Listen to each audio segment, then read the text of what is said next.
朋友们，大家好，欢迎走进海娟美食。今天海娟用最简单的方法做了一个既好看又好吃的奶香味的小花卷，看一下。如果不喜欢吃面食的小朋友，家人们可以这样做起来哟，蓬松暄软，一点都不塌陷。大盆中放入310克的纯牛奶，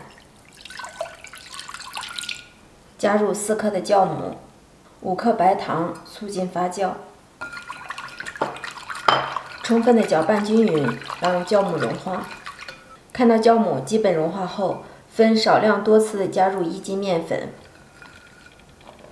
边倒边搅，搅拌至大面絮状，加入5克的黄油。这样做出的小花卷既有奶香味儿，又有淡淡的黄油味儿。下手揉成团，揉成一个中等软硬的光滑面团。如果面觉得硬不好揉，可以醒上5分钟再来揉面，直接移到案板上。揉好的面团不用醒发，直接按压扁，擀成大薄片。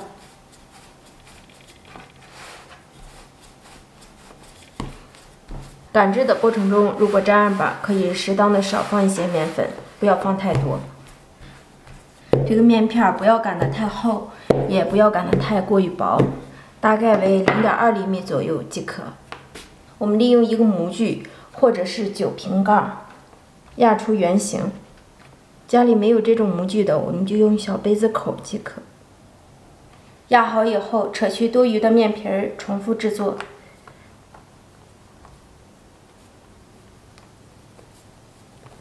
我们压出的小面片6个为一组，摞起来，用竹签或者筷子在中间压一下。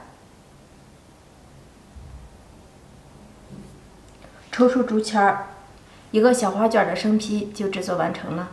接下来我们把所有的面片重复制作，6个、7个都是可以的。从中间压下去，特别的简单。